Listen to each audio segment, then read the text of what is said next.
हाँ भाई टेस्ट बाकी ही ले लेते हैं। देखो आज नहीं ले लेंगे। सुनिए, पूर्ण आंतरिक परावर्तन में मछली का सीमित आकाश बताना है। तो अभी इसको देखिएगा, जैसे ये पानी है, ये मछली है नीचे,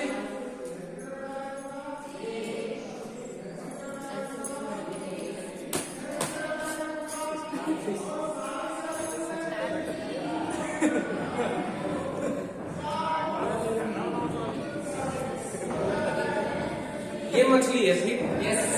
अच्छा, जब लाइट यहां से जाएगी विरल से सघन में, तो इसमें देखिएगा क्या होगा।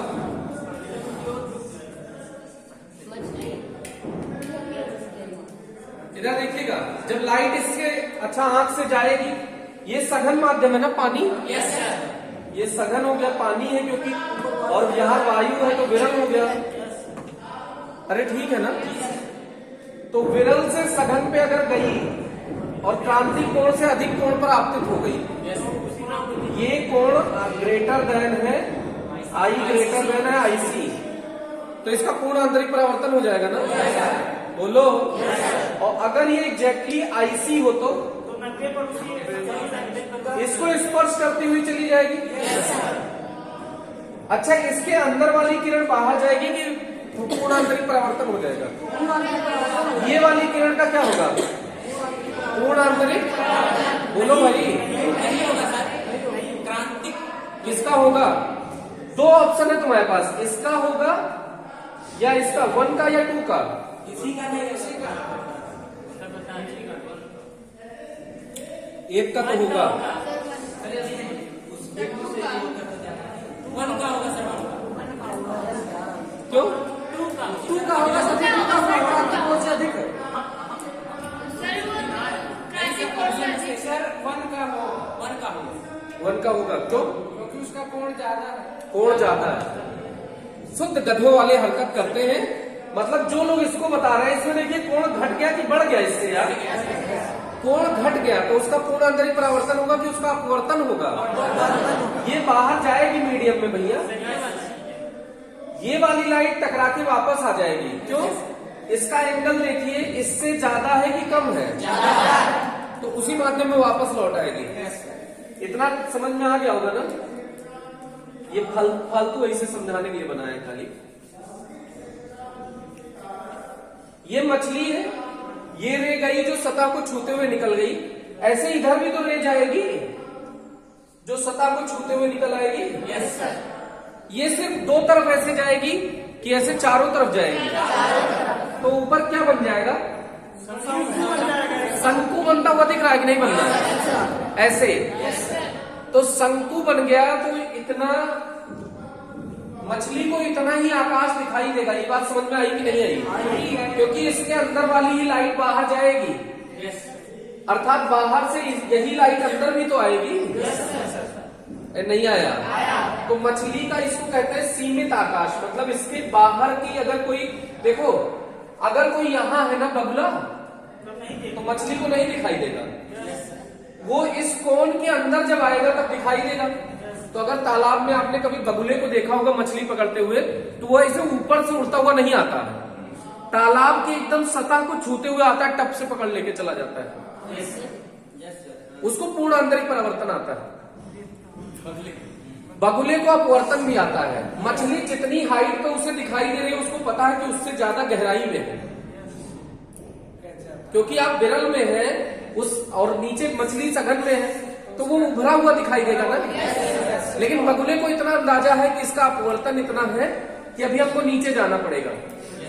तो मछली उसको यहाँ दिखाई दे रही है, लेकिन उसने चोंच कितना नीचे पहुंचा है यहाँ, और टप से उठा ले गया। नहीं आया? तो उसको अपवर्तन और पूर्ण आंतरिक परावर्तन की पूरी समझ है। बको ध्यानम स्वान निद्रा तथा है। आजकल तो चाप है ना।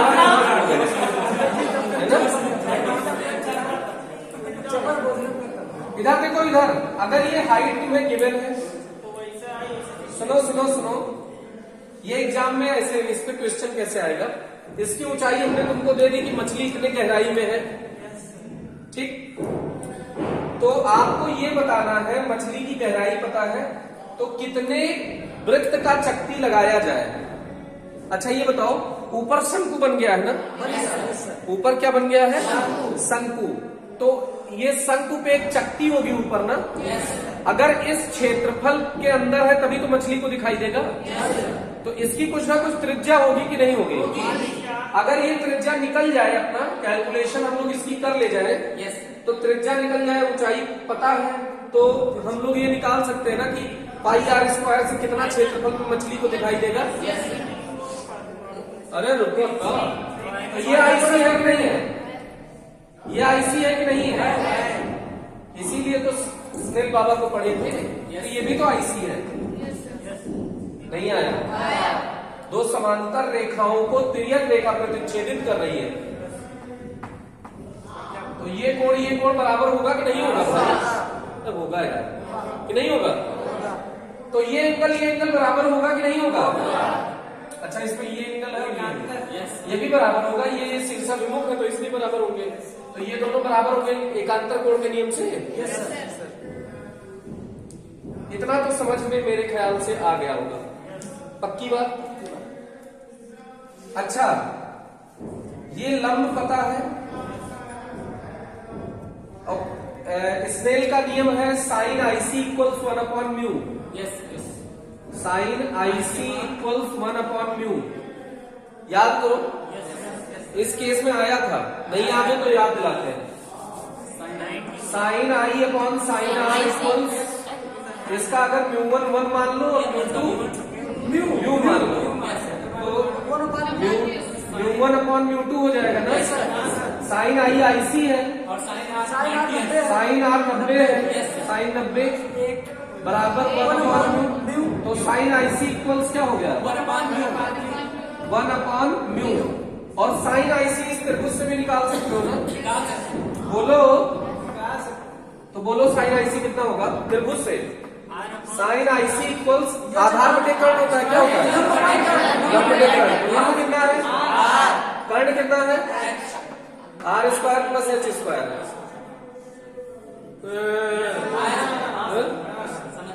Are square plus H square नहीं है,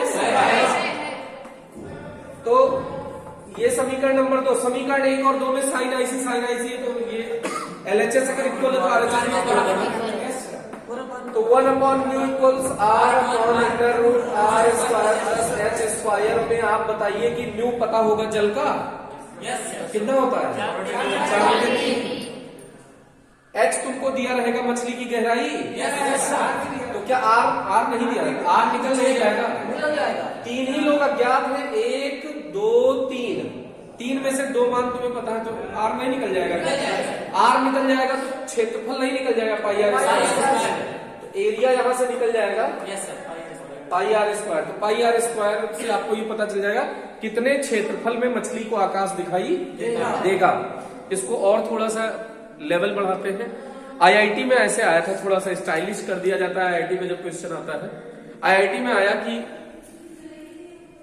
इंडिया पाकिस्तान का वॉर होने वाला है, लड़ाकू पनडुब्बी है। लड़ाकू पनडुब्बी जानते हैं, बहुत बड़ी बड़ी होती है, सबमरीन कहते हैं उसको। तो उसमें 100 200 लोग रहते हैं सेना के, इतना बड़ा रहता है नेवी, जिसको आप कहते हो पानी के अंदर। अच्छा, उसमें 200 लोग 500 लोग 1000 लोग अगर एक उसमें है शिप में, तो क्या उसमें बल्ब बिना जलाए काम चलेगा क्या? नहीं चलेगा। बल्ब जलाए तुरंत लाइट बाहर जाएगी कि नहीं जाएगी? दुश्मन को पता चल जाएगा कि वहां से लाइट आ रही है, तो इसका मतलब वहां कोई है। बुड्ढे से उड़ाए तो मुड़ दे। अरे सही बात है ना। तो कितने एरिया का छत लगा दिया जाए, अगर इतने क्षेत्रफल का छत लगा दो तो इसके बाहर गिरने वाली लाइट तो उसी मीडियम में लौट आएगी, तो वो तो वैसे भी नहीं दिखाई देगा। नहीं आया? खाली ये छत अगर इतनी त्रिज्या का लगा दिया जाए, तो अगर इस वाली छत लगा दोगे तो ये लाइट वहां से बाहर नहीं जा पाएगी। यही लाइट तो बाहर जाती है, और ये बाहर जा ही नहीं पाएगी क्योंकि तुमने छत लगा दिया। तो इतने त्रिज्या का अगर छत लगा दो जितना त्रिज्या ये है, तो क्या लाइट बाहर जाएगी? तो दुश्मन को आपका पता नहीं चल पाएगा। तुम रुपया ज्यादा खर्च करना चाहते हो, कम खर्च करना चाहते हो किसी भी चीज में? बैल ही हो शुद्ध। तुम इंजीनियर बनोगे तो कंपनी डुबाओगे बेटा। उससे बड़ा लगाओगे तब तो कोई दिक्कत ही नहीं है ना। रुपया कम से कम खर्च करना चाहते हो, कितना कम से कम चक्ति लगाई जाए कि आपको वहां से बचा जा सके दुश्मनों से। तो समझ में आया कि नहीं आया? तो आर यहां से निकल जाएगा, सेम प्रोसीजर यही है। आर यहां से निकल जाएगा, आर निकल गया तो पाई आर स्क्वायर से वो क्षेत्रफल निकल जाएगा। तो खाली उसमें भाषा टफ दे देते हैं जिससे कि आप क्वेश्चन देख के तुरंत क्या बोलो, आउट ऑफ सिलेबस। सही बात है कि नहीं? तो इस तरह से इसकी समाप्ति होती है इस कथा की। आपको शायद समझ में आ गया होगा। पूर्ण आंतरिक परावर्तन समाप्त होता है। अब हम लोग सब पढ़ने जा रहे हैं गोलीय पृष्ठ से अपवर्तन। क्या पढ़ने जा रहे हैं? गोलीय पृष्ठ से अपवर्तन।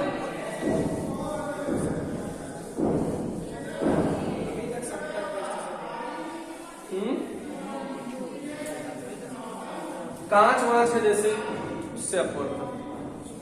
अभी तक अपवर्तन आप पढ़े थे तो सब समतल पृष्ठ ही था। अभी क्या पढ़ने जा रहे हैं? गोलीय पृष्ठ से अपवर्तन।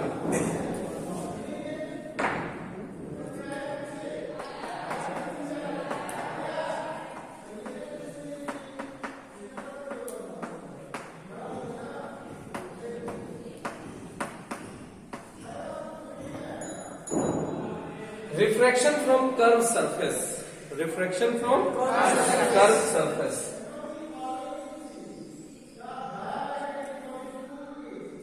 इंपॉर्टेंट डेरिवेशन की तरफ आप मूव कर रहे हैं। ये वायु है तो इसका रिफ्लेक्टिव इंडेक्स कुछ पे बोलना। यस। ये अच्छा, एग्जाम में बेटा अगर ये ऐसे आ गया ना, N1 और N2 दिया है और तुमने μ1 μ2 मान लिया तो कांड हो जाएगा। इसलिए इतना ध्यान रखना, ये बार बार ये बात हम बता रहे हैं कि जो दिया होगा उसी के अकॉर्डिंग मानना। नहीं तो तुमने रटा है, कुछ लोग रट लेते हैं ना, ऐसे ही होगा ये डेरिवेशन। अब μ1 μ2 रटे हैं, अगर कहीं N1 N2 दे दिए तो वो आउट ऑफ सिलेबस, फिर वो नया डेरिवेशन बन जाएगा ना। नहीं, वो शुरू में ही आप लेके चले, ऐसे ज्ञान न लगाए।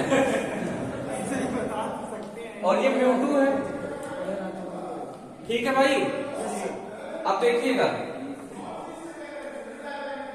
इधर हमने वस्तु रखी है, वस्तु को हम O से प्रदर्शित कर रहे हैं। O for object, O for object. तो इसका कहीं सेंटर यहां होगा। सी वहां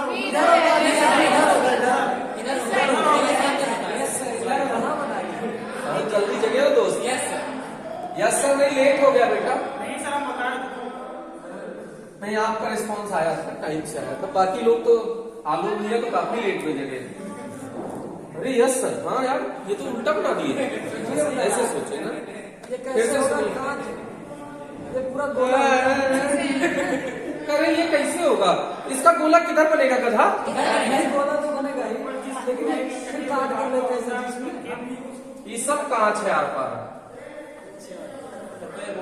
तो गोला कैसे होगा?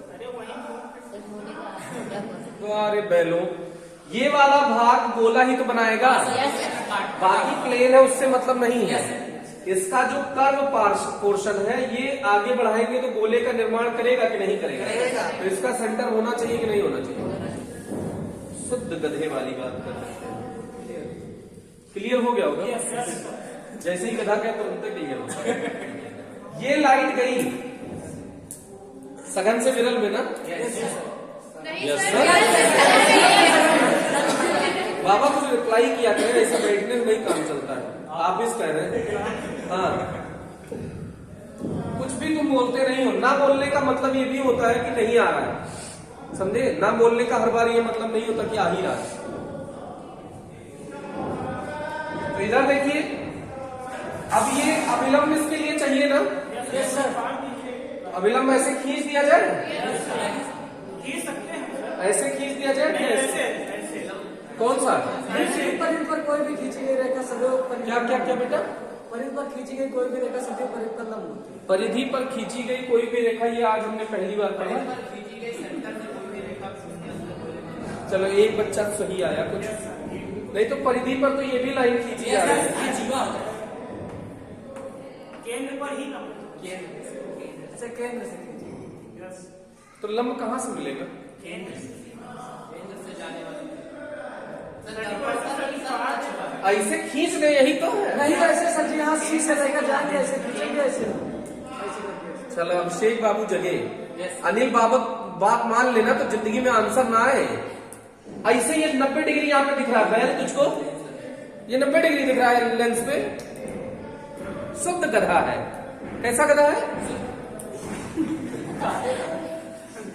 तो इसको देखिए, हमेशा सेंटर से ली जाती है लाइन ना।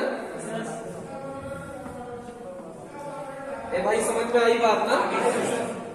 अब ये विरल से सघन में जा रही है कि सघन से विरल में?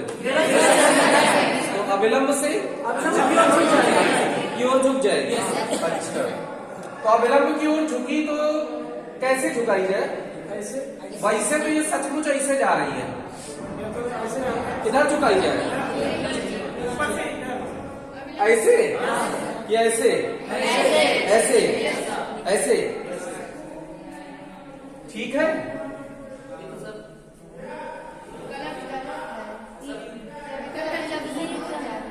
अविलंब बेटा, अविलंब ये है और ये लाइन है, तो अविलंब की ओर तो गई है, कहाँ गलत है? उल्टी सीधी बात सिखाते हो। और का पारदर्शी के लिए सब परावर्तन अपवर्तन होता है, सॉरी अपवर्तन पारदर्शी के लिए ही होता है। हाँ अभी अगले साल से पूछेंगे। अरे बताओगे यार, टाइम खराब हो रहा है। सही है या गलत है? सही है। और अच्छा अगर ये करते तो तब भी सही है, तब भी सही है। तो कौन सा सही है? कौन सा सही है? जो मान ले वही सही है। घर की खेती है ना बेटा, इसमें आए बराबर ले जाएंगे तो और नीचे हो जाएगा। तो कि कैसे पता चलेगा और ज्यादा घूमेगी कि कम घूमेगी? कोण आपका कोण होगा उससे जो बनेगा वो कम। अच्छा अच्छा, परावर्तन या अपवर्तन? तो कोण तो कम है ना यार, चाहिए ले लो चाहिए ले लो।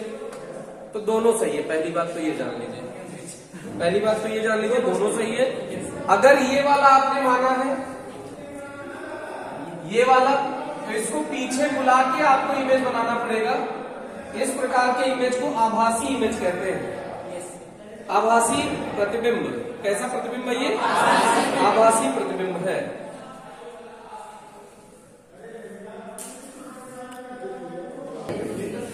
हाँ भाई नेक्स्ट आगे देखिए। तो अगर ये वाली किरण आपने लिया तो ये वास्तविक प्रतिबिंब बनाएगा आभासी? ये वाला आभासी। कैसे पता चलेगा आभासी? क्योंकि ये आगे कभी जिंदगी में मिलेगा नहीं, सभी बढ़ जाएगा। तो इसका मतलब ऐसी किरणों को पीछे ही बुला के तो देखते हैं। आजा आजा। तो एक तो तरीका ये था, ये भी, इसका भी डेरिवेशन है, वो आपके कोर्स में नहीं है, बस आप करके देखिएगा, बिल्कुल सेम आंसर आएगा ना बेटा। ये होमवर्क है आपके लिए, नोट्स में किया हुआ है, जो पीडीएफ आपको सेंड किया है उसमें ये भी केस डिस्कस है। ठीक है सर? हेलो। लेकिन हम ये कह रहे हैं कि ये कितना मुड़ेगी इस बात पे, चचा कितना मुड़ेगी इस बात पे निर्भर करेगा कि इसकी ताकत क्या है। कांच की ताकत। हाँ, कांच का वर्तमान कितना है। अगर अब यहाँ 4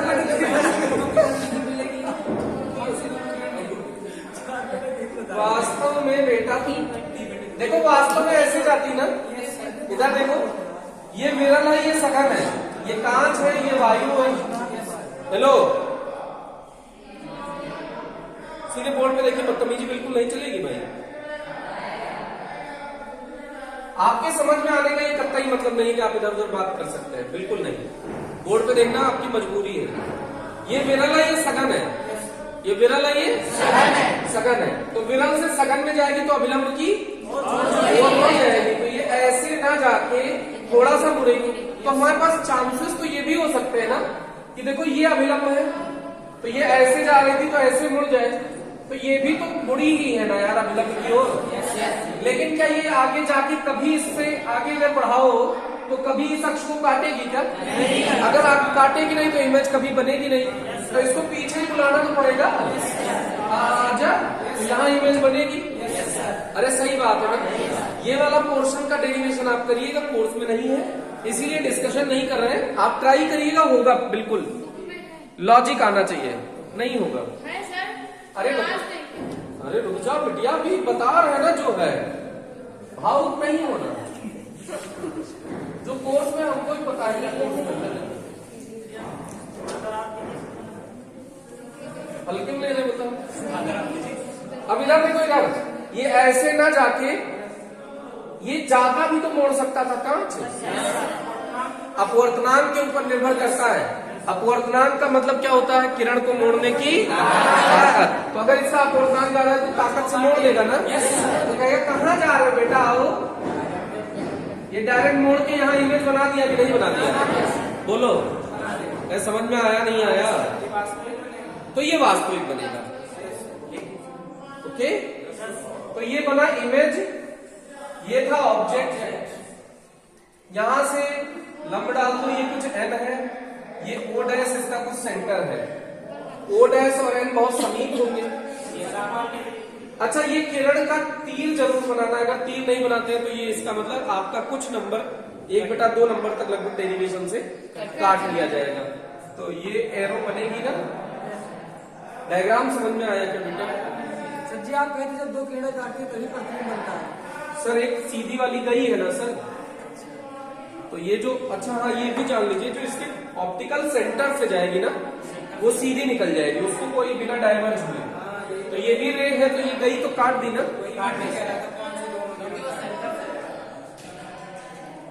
ओके, आगे बढ़ सकते हैं, इतने में कोई टेंशन नहीं है। नहीं, अब सुनो भाई, ये देखिए, ये एंगल क्या है? अल्फा। याद कर लीजिए, ऑब्जेक्ट से जो एंगल बनेगा अल्फा लेंगे। कोई फिक्स नहीं है, आप कुछ भी ले सकते हैं, लेकिन हम लोग अभी जितने भी डेरिवेशन आपके नोट्स में हैं सबने इसी थ्रू किया है। तो आप ये दिमाग में बिठा लीजिए कि ये ऑब्जेक्ट का जो एंगल बनेगा वो अल्फा, और इमेज का जो एंगल बनेगा वो बीटा, और जो सेंटर से एंगल है वो मामा नहीं गामा। क्या है ये? गामा। इतना चल जाएगा। अब सुनो, एंगल ऑफ इंसिडेंस चाहिए हमको। आपतन कोण चाहिए, बताओ। आपतन कोण चाहिए बेटा। आपतन कोण बताओ कहाँ होगा? केंद्र से जो रेखा गई है वो जो आई है उसे बहुत सही बात। अभिलंब और आपतित किरण के बीच में, अभिलंब और आपतित किरण के बीच में, तो यहाँ अभिलंब दिख रहा है आपको? कहाँ है? ये वाली लाइन ना। और आपतित किरण कहाँ है? ये गई ना, ये। तो जो ये एंगल बना है ये है एंगल ऑफ इंसिडेंस। आई कि नहीं आई? नहीं है। ई कहते हैं आपतित किरण ना बेटा, और जो सेंटर से खींची जाती है वो अभिलंब होती है। तो अभिलंब ये है, आपतित किरण ये है कि बीच में यहाँ कोण बन रहा है कि नहीं? यही आपतन कोण, यही क्या है? इतना आराम मिला। अपवर्तन कोण बताएंगे? किसके किसके बीच में होता है? अभिलंब और अपवर्तित किरण के बीच। बहुत बढ़िया जवाब, अभिलंब और अपवर्तित किरण। तो अभिलंब तो आपको पता ही चल गया होगा, इन्हीं चर्चा से बात करनी है। अपवर्तित किरण कौन सी? जिससे बीटा कोण बना, जिससे इमेज बनी है। तो ये है ना। कोण कौन सा लिया जाए? ये वाला क्या? अरे वाह, बहुत बढ़िया। क्या ये बात समझ में आई? देवियों और सज्जनों, पक्की बात। किसी को डाउट हो पूछ सकते हो। अरे पूछ लो, हमारे पास बहुत सारी है ना। पूछ लो, कुछ भी जरूरत हो पूछ लो। कहाँ खोए हो? यही खोए हो? अच्छा, वापस आइए, इधर देखिए। अभी इतने में तो कोई डाउट नहीं होगा ना? अब एक सर हाँ सर इसके बीच में नहीं बनेगा आपका। इतने देर में जगह वही पूछ रहे कहाँ खोए हो? किसके बीच में बेटा? सर जो ग्यामा किरण की है सर यहाँ से भी तो एक किरण गई है कहाँ से? सर। ऑब्जेक्ट सर सीधा केंद्र केंद्र से यह तो गए हैं सर, नहीं नीचे वाला एन वाला जी। हाँ। ये कोई किरण है कदे? सर ये वाला जो है ई वाला कहा तो कि ई वाला? सर ये वाला ऑब्जेक्ट के सीधे वाला चले जाओ। ई वाला? नहीं वो वाला जो मुख्य अक्ष पर गई, हाँ मुख्य अक्ष वाला बता रहे हाँ। वीडियो बता कहाँ से? तो इसका अपवर्तन हुआ है बेटा? अपवर्तन हुआ है, ये तो लंबवत है।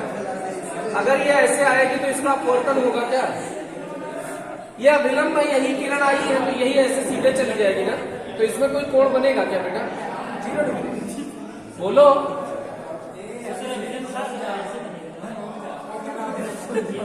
नहीं बेटा, इसके बारे में तो आप बोल रहे हैं। ये किरण आपने लिया तो ये इस दर्पण, इस लेंस पे देखो, ये लेंस है, ये ऐसे आई तो इस पे कितने डिग्री के कोण पे आई है? 90 डिग्री, तो सीधे निकल गई है। तो ये आपतन कोण और अपवर्तन कोण इसमें सब 0 डिग्री है ना? 0 डिग्री तो कोण लेने की कोई जरूरत नहीं, उसमें आपतन कोण अपवर्तन कोण बराबर होगा। अरे आएगा, समझ में आ गया ना? इतना इसमें ज्यादा ज्ञान वाली बात। अब एकदम पिल्ले भर के थे तो मैथ आपने जो सीखा था उसको सिखाता है। आई सही और गौराई गौराइए। सर वो वहाँ से जो आप ये अविलंब है सर। हाँ अच्छा, ज्ञान देखिए, आप देखिए ज्ञान देखिए बाबा का जी। ये कह रहे हैं ये आपतित किरण है और ये अविलंब है, तो ये कोणवत क्यों नहीं ले रहे सर आप? सही बात है ना? अरे ये कोण क्यों नहीं ले रहे बाबा का? कितना है? सही बात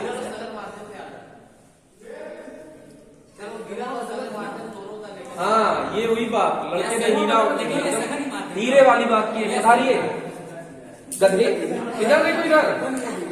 ये यहाँ का एंगल लेने का मतलब आप सघन से बिल्कुल का पूरा ले लेंगे। देखिए ये इधर आइए, यहाँ से ये गई, ये मान लो ऐसे अपवर्तित हुई, तो ये कोण आपतन कोण है। तो अब चचा कह रहे हैं इसको क्यों नहीं ले रहे हैं? ये दोनों माध्यम का मिलजुल के है ना यार।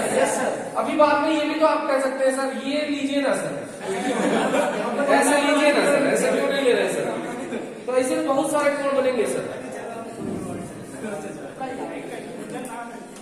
काम फ्यूज तो नहीं हो रहा है ना? नहीं आगे देखने कष्ट करें। जब तुम पिल्ले भर के थे तो बहुत सारी चीजें पढ़ी थी, उसको बता रहे हैं। ये θ1 θ2 θ3 तीनों अंता कोणों का योग 360 होता है कि हाँ? समझदार हो। अच्छा ये इसको कहेंगे अगर अल्फा, तो ये बाह्य कोण है। बाह्य कोण दो अंतः कोणों के योग के बराबर होता है। ऐसा सुने क्या? सुना है? इतना हाई फाई हमने थ्योरम बोली है। बाह्य कोण दो अंतः कोणों के योग के बराबर होता है, तो अल्फा हो जाएगा θ1 + θ2। दूरस्थ स्थित, उसके पास वाला नहीं लिया जाएगा। ये तो ठीक है ना?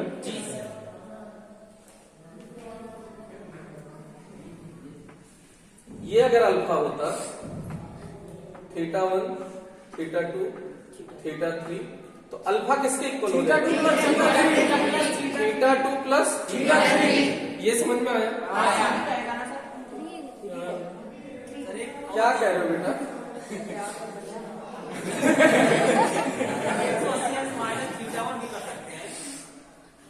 नाहंग नहीं आया क्या उल्टी सीधी बात करने लगते हो यार? अंता कोणों के योग के बराबर होता है, बस इतना ज्ञान लगाइए। पूरी मैथ लगाने तुल गए। 180 माइनस ये फलाना ढिमका। 180 माइनस क्या लिखना चाहते हैं बताइए? जहाँ वो नीचे वाले लिखे हैं सर उसे 180 माइनस 3 डाउन किसको? अल्फा को। प्रभु हम उस फॉर्म में नहीं पूछ रहे प्रभु, हम इस फॉर्म में पूछ रहे हैं कि अंतःकोण के बारे में ये बता रहे हैं। ज्ञानी को देखो, कह रहे θ1 ले लीजिए और अल्फा ले लीजिए, अल्फा प्लस थीटा 180 कर दीजिए सर। अब आपको टेंशन करने की जरूरत नहीं है। अल्फा बराबर 180 माइनस θ1 ले लीजिए। इसका आपको फायदा क्या होगा? इसमें जो फायदा होगा उसके हिसाब से हम चर्चा कर रहे हैं। तो चाचा अपनी गणित मत लगाइए, कुछ भी बोलेंगे।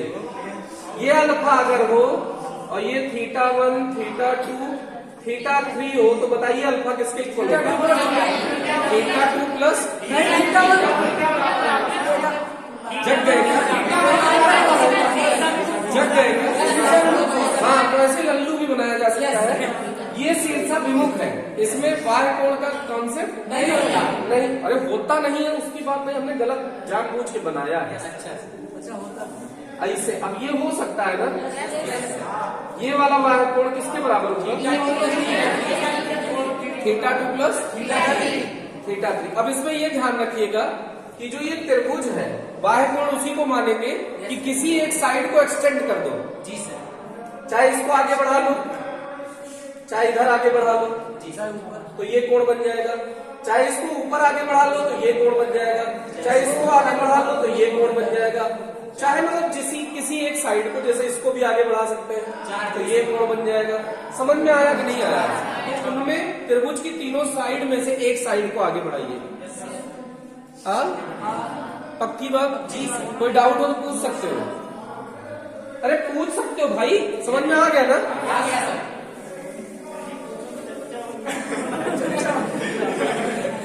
नहीं पूछिए, नहीं कहेंगे चच्चा, चच्ची कहेंगे। ऑफर चेंज हो चुका है, इतने में कोई टेंशन नहीं है ना। अब स्नेल बाबा को याद करिए। किसको याद करिए? जब भी आप बर्तन को स्नेल बाबा को कैसे याद करिए?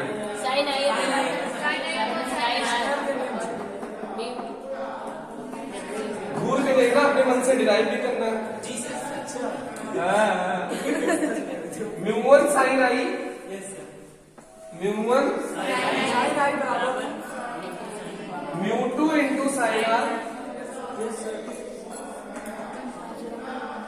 इतने में कोई टेंशन? अच्छा, ये बात आपको हम शायद बता चुके हैं कि साइन आई के बराबर होता है स्मॉल एंगल के लिए। साइन थीटा और थीटा बराबर होता है, साइन थीटा और टेन थीटा भी बराबर होता है, कॉस थीटा 1 होता है। ये सारे शायद बात हम बता चुके हैं, इसमें कोई टेंशन वाली बात नहीं है। तो अगर ये स्मॉल एंगल के लिए कंसीडर हो रहा है तो इस साइन आई को आई लिख सकते हैं क्या?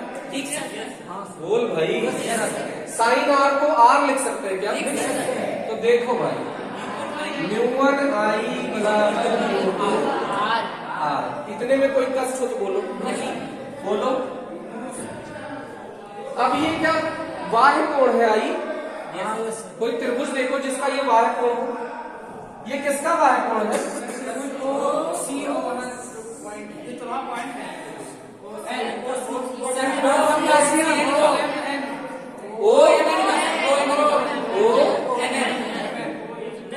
उल्टी सीधी बात सिखाते हो यार। हमने कहा ना एक साइड बढ़ा के देखा करिए। ONC का इसको बढ़ाओ आगे, यही तो आगे बढ़ा है। नहीं आया? तो आई किसके बराबर हो जाएगा? अल्फा प्लस गामा के हो जाएगा कि नहीं? आ रहा है बेटा, फर्जी डायलॉग मत मानना। चित्र से त्रिभुज ONC में बोलो एंगल आई बराबर किसके हो जाएगा? Alpha plus gamma. गामा के ना यार, अल्फा प्लस गामा। इतनी बात सही है ना मामा? अब की बात ऐसे एक ये वाला त्रिभुज देखिए, इसमें हमको ज्ञान बताइए। CNI में क्या किसके बराबर होगा? त्रिभुज CNI में बोलो।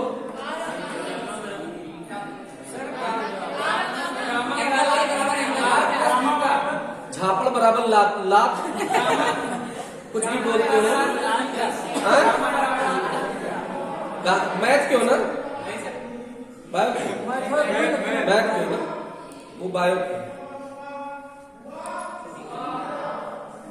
अब वही आप ही को बोलना है, आप बंद करिए, बोलिए। और बढ़िया क्या सर क्या बता रहे हैं? वाय कोण अंतः कोणों के योग के बराबर होता है, यही पूछ रहे हैं तुमसे। तो इस त्रिभुज में आपको बताना है कौन सा वाय कोण है और कौन सा अंतः कोण है। रुक जा, जिससे बात हो रही वही बोलेगा। वाय कोण नजर आ रहा है चच्चा? क्या वाय कोण? गामा, बिल्कुल सही जवाब। अंतः कोण बताइए। खाली बीटा आर। इस कोण को छोड़ दीजिए, जो दोनों बचे उसको ले लीजिए, इतना ही तो करना होता है यार। इसमें क्या गणित लगानी है? बोलो जल्दी बोलो। गामा बराबर आर प्लस बीटा, यानी हमको चाहिए आर, हमको चाहिए आई, जिससे कि इसमें मान रखते तो थोड़ा मजा आ जाए। अरे बोलो भाई, आर बराबर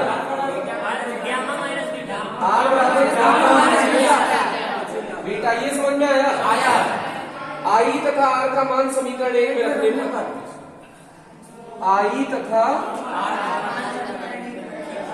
आर का मान समीकरण एक में रखने पर, बोलो बोलो भाई।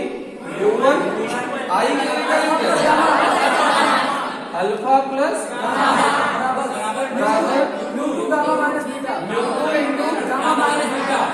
Gamma minus beta. इतने में कोई टेंशन नहीं है ना बेटा? जिसको नहीं समझ में आया प्लीज कष्ट करें। क्या कह रहे हो बेटा? कोई कष्ट हो तो तुरंत बताया करें। नहीं है ना? अंदर गुणा करिए जल्दी से। U1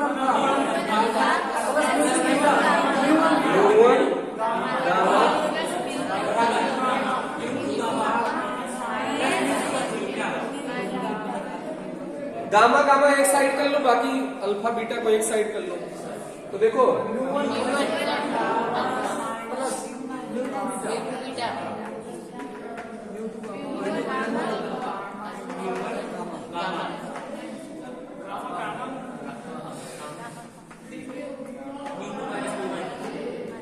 अब वही तो कोई कष्ट हो तो बता दो।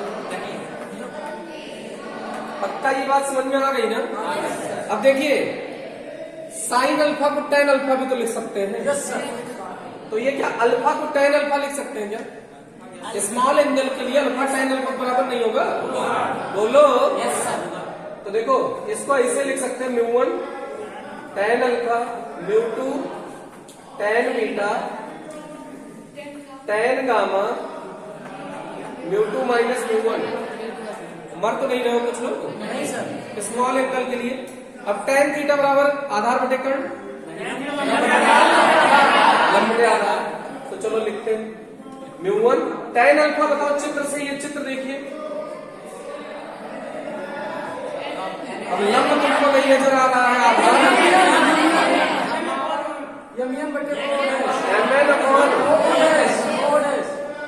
MO लिख लो या O डैश लिख लो, एक ही बात है ना। समस्त दूरियां ध्रुव से वो केंद्र से नापी जाएंगी और ये दोनों बहुत समीप हैं। O डैश लिख सकते हैं ना? अरे OM लिख देने मर जाएंगे कुछ लोग। आराम मिला? μ2 टेन बीटा, बोलो बेटा। MN अपॉन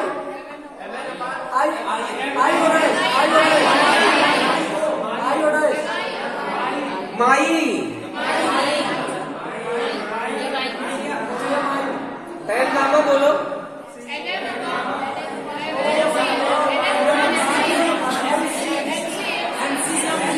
MC और μ2 माइनस μ1 लिख दिया जाए। इतने कोई टेंशन नहीं, बोलो सर। आप एक सुंदर सी घटना देखिए, MN MN MN कट गया ना? टेंशन तो नहीं हो रही कि उधर को MN क्या था, इधर एक था? कुछ लोगों को हो रही होगी, सोच होंगे इधर दो काट दिया, इधर एक काट दिया, कॉमन लेके काटे ना, आराम महसूस हो रहा होगा। तो देखो μ1 बटे चिन्ह सहित मान डायरेक्ट इसमें चिपकाया जाए ना। चिन्ह सहित मान रखने पर, चिन्ह सहित मान चिपकाने पर, चीटा आजा चीटे, यहाँ खड़े हो जाए, यहाँ चीटे खड़े हो जा, अंगूठा ले, ले ओएम की वैल्यू बोल, माइनस क्या, ऑब्जेक्ट है ना भाई ये, तो ये दूरी आ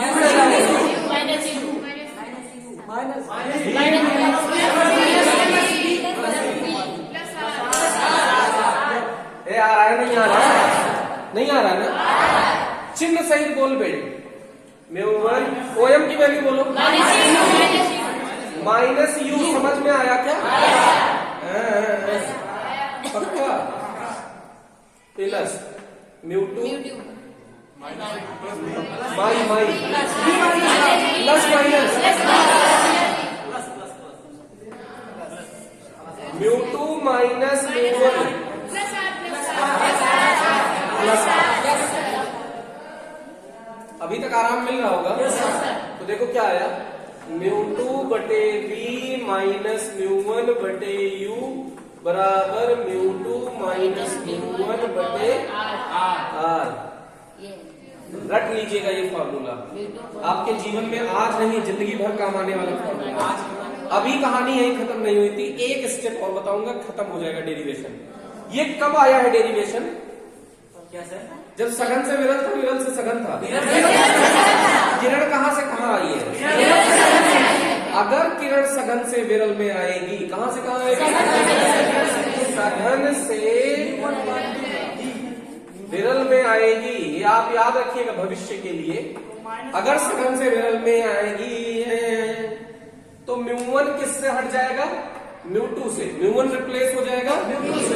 मतलब जहां जहां म्यू1 नजर आए वहां वहां क्या रखना, तथा जहां जहां म्यू2 नजर आए वहां फॉर्मूला बोलिए, म्यू1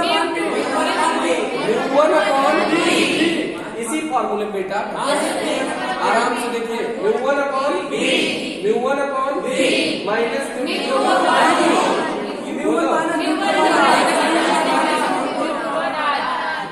ये कल आएंगे आपका तो आपसे पूछेंगे सघन से विरल वाला फॉर्मूला बताओ और विरल से सघन वाला बताओ। क्या ये क्लियर है एकदम? क्या ये क्लियर है? क्या आप इसको अपने मन से कर सकते हैं? तुरंत करिए।